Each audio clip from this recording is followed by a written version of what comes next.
안녕하세요. 내리교회 김은규 목사입니다. 마틴 루터는 우리 그리스도인이 죄인이면서 의인이고 의인이면서 죄인이라고 하는 유명한 말을 했습니다. 우리는 죄인임에도 불구하고 예수 그리스도의 보배로운 피를 통하여 의롭다 인정을 받았습니다. 하지만 의인임에도 불구하고 우린 여전히 죄 많은 세상에 살기 때문에 또 죄인일 수밖에 없는 것이죠. 얼굴과 얼굴을 맞대고 그리스도를 만나기 전까지는 역설과 모순을 피할 길이 없습니다. 우리는 어떤 때는 형편없는 죄인이기 때문에 항상 겸손하고 항상 하나님 은혜에 감사해야 합니다. 또 죄인임에도 불구하고 예수 그리스도를 통하여 의롭다 인정을 받았기 때문에 한없는 자부심, 한없는 영광이 또 우리에게 있음을 기억해야 됩니다. 어떨 때는 우리에게 바리새인적인 모습이 있고 어떨 때는 세리의 모습이 있습니다. 호주머니 두 개에 손을 어떤 호주머니에 넣는가에 따라서 바리새인의 모습이 나올 수도 있고 세리의 모습이 나올 수도 있습니다. 그동안 여러 날에 걸쳐서 예수님 들려주신 비유 말씀을 함께 묵상했는데 오늘 맨 마지막으로 바리새인과 세리의 비유를 함께 묵상함으로써 이 대단원의 막을 내리게 됐습니다. 오늘 이 비유 말씀을 통해서 큰 깨달음을 얻는 시간이 되기를 바랍니다. 바리새인과 세리의 비유 2. 누가복음 18장 14절. 내가 너희에게 이르노니 이에 저 바리새인이 아니고 이 사람이 의롭다 하심을 받고 그의 집으로 내려갔느니라. 무릇 자기를 높이는 자는 낮아지고 자기를 낮추는 자는 높아지리라 하시니라.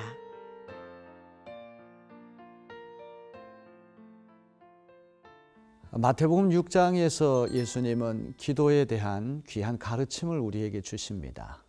예수님은 두 가지를 특별히 경계하십니다. 첫째는 외식하는 자의 기도를 경계하십니다. 우리가 기도할 때 너무 형식적으로 위선적으로 바리새인처럼 기도해서는 안 된다. 두 번째는 이방인의 기도를 경계하십니다. 이방인의 기도는 자기가 무슨 기도를 드리는지 알지도 못하게 중언부언하고 말을 많이 해야지만 하나님이 들으신다 이렇게 착각하는 기도죠. 자, 기도하러 가기 전에 바리새인이 의인이었고 세리는 죄인입니다. 이것을 온 세상 사람들이 다 알고 있는 너무나 자명한 사실이죠.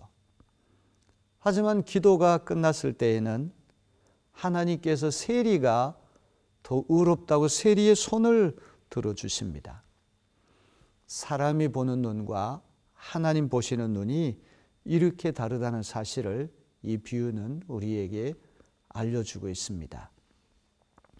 그야말로 가치의 대역전, 가치의 대전도가 일어난 것이죠.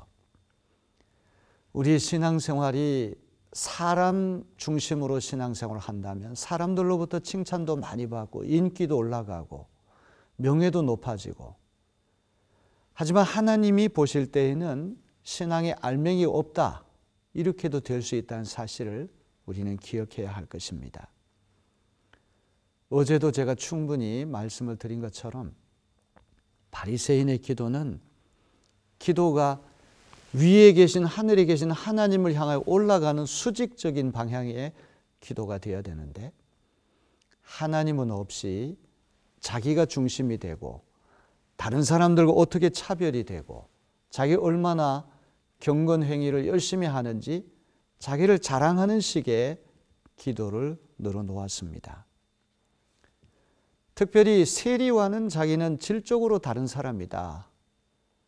옆에 함께 기도하는 동료를 헐뜯고 또 업신여기는 형태의 기도를 드렸습니다.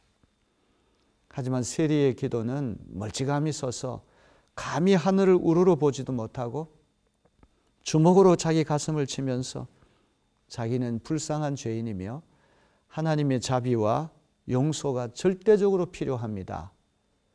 이렇게 단순한 내용만 하나님 앞에 기도하고 있습니다. 그야말로 하나님의 은혜 없이는 설 수 없는 불쌍한 죄인이란 사실을 인정하고 고백하는 기도를 하나님께 드렸던 것이죠. 그의 기도는 하늘에 계신 하나님이 듣는 기도, 수직적인 방향의 기도를 올렸습니다. 예수님이 이 바리새인과 세리의 비유를 통해서 어떤 교훈을 주시려고 하시는 걸까요? 9절 말씀을 보게 되면 자기를 의롭다고 믿고 다른 사람을 멸시하는 자에게 교훈을 주실 목적이 있음을 우리는 알 수 있습니다. 우리가 인생을 살다 보면 착각과 교만 속에 빠져서 자기 자신은 의롭고 다른 사람은 의롭지 못하다, 이런 생각을 종종 할 때가 있을 것입니다. 바로 이런 이들에게 영적인 교훈을 주시기 위해 이 비유 말씀을 주셨던 것입니다. 2000년 전에 예수님이 이 땅에 오셔서 8차례 식탁 교제를 나누시고 식사 초대를 받아서 가셨는데, 그 8번의 식사 초대가 거의 다 세상 사람들로부터 손가락질 당하는 소외된 사람들, 비천한 사람들, 죄인들과 함께 교제를 나누셨습니다. 바리새인들의 눈으로 볼 때 이것은 참 불경스러운 일이었죠. 그래서 예수님을 비난하고 또 예수님을 헐뜯는 때가 많았습니다. 예수님은 이런 바리새인의 위선과 교만을 책망하시고자 이 비유 말씀을 주셨구나, 우리가 금방 이해할 수가 있습니다. 오늘 누가복음 18장 14절 결론부에 예수님 뭐라고 말씀하십니까? 무릇 자기를 높이는 자는 낮아지고 자기를 낮추는 자는 높아지리라. 바리새인은 자기를 높였습니다. 그랬더니 하나님 앞에서 낮아지는 사람 되고 말았죠. 세리는 자기 자신의 죄성을 인정하고 처절한 불쌍한 죄인임을 인정하고 고백했습니다. 자기를 낮추는 기도를 하나님 앞에 올렸을 때 오히려 하나님께서 그를 높여주시는 은혜를 입게 된 것입니다. 소크라테스가 너 자신을 알라, 유명한 말을 했습니다. 예수 믿는 우리도 날마다 자신을 알아가는 것, 너무나 중요한 과제가 아닌가 싶습니다. 옛날 성현들은 일일 삼성이라고 해서 하루에 3번씩 반성을 했다고 합니다.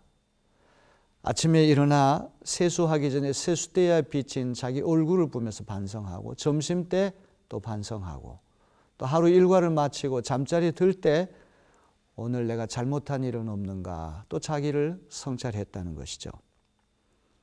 예수 믿는 우리에게도 지속적인 자기 성찰이 필요하다는 생각을 합니다.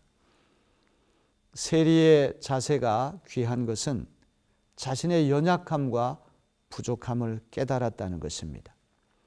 자신이 구할 것은 하나님의 용서와 은혜밖에 없다는 사실을 옳게 깨달았던 것이죠. 우리도 우리 스스로 의로워질 수 없고 스스로 우리 자신을 구원할 수 없는 죄인임을 인정해야 할 것입니다. 하나님의 은혜가 없이는 우리는 형편없이 굴러 떨어질 수밖에 없는 죄인임을 인정하고, 날마다 주님의 자비, 긍휼, 은혜, 용서를 구하는 그런 하나님의 자녀들이 됐으면 좋겠습니다. 천국문은 너무나 높기 때문에 무릎을 꿇지 않고서는 들어갈 수 없다, 이런 말이 있습니다. 이스라엘 성지에 가면 베들레헴, 그 예수님이 탄생하신 곳이죠. 거기 예수님 탄생을 기념하는 예수 탄생 기념교회가 있습니다. 아기 예수님을 경배하기 위해 문으로 들어가야 되는데 거기는 1.2m밖에 높이가 되지 않는 겸손의 문이라고 하는 것이 있습니다. 이 문은 너무나 낮기 때문에 대통령도 교황도 별 4개짜리 육군 대장도 군사령관도 누구도 고개를 숙여야만 들어갈 수 있는 곳입니다. 아기 예수님께 경배하기 위해서 세상에 우리가 어떤 신분, 어떤 위치, 어떤 도덕성, 어떤 종교성을 가져도 그 모든 것이 무익합니다. 그 모든 것을 내려놓고 겸손하게 고개를 숙여야지만 들어갈 수 있는 것이 베들레헴 예수 탄생교회고, 평화의 왕으로 오신 예수님께 경배할 수 있는 유일한 태도가 겸손의 태도임을 들려주는 그런 이야기가 아닐 수 없습니다. 꽤 여러 날 동안 공관복음서에 나타난 예수 비유를 함께 묵상했습니다. 함께 묵상하면서 많은 교훈을 우리가 깨닫고 또 은혜 받고 또 많은 우리가 도전을 받은 줄로 믿습니다. 정말 주옥과 같이 너무나 귀한 예수님 비유 말씀이 우리의 삶에 큰 충격을 주고 영향력을 미치고 우리의 삶의 방향과 자세를 근본적으로 바꿀 수 있는 그런 말씀이 되었으면 좋겠습니다.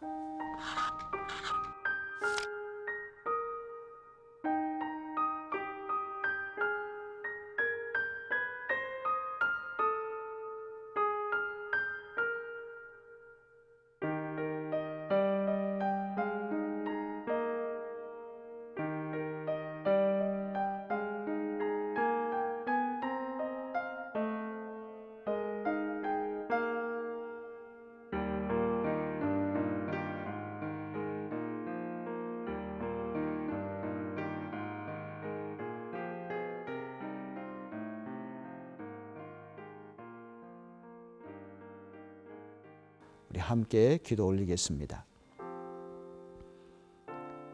우리 그리스도인의 삶이 까딱 잘못하면 바리새인도 될 수 있고 까딱 잘못하면 세리와 같은 죄인도 될 수 있음을 우리가 겸손히 인정해야 할 것입니다. 한쪽 호주머니에는 바리새인의 모습이, 다른 한 호주머니에는 세리의 모습이 각각 들어가 있습니다.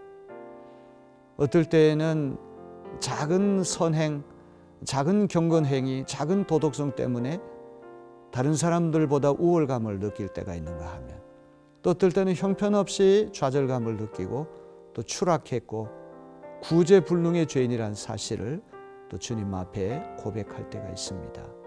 한편으로 한없는 자부심과 영광스러운 마음을 가져야 하겠지만 또 다른 한편으로 한없는 겸비와 한없는 감사함이 우리 심령 속에 넘쳐날 수 있게 도와주옵소서. 특별히 생명과 진리의 말씀이 우리 마음에 잘 박힌 목과 같이 바로 새겨지게 도와주셔서 그 말씀이 우리를 사로잡아서 세상 살아갈 때 우리 삶에 강력한 영향력을 미치고 우리 방향을 바꾸고 태도를 바꾸는데 귀한 원동력이 되게 하여 주옵소서. 이 모든 말씀 자비하신 예수님의 이름으로 간절히 기도하옵나이다. 아멘.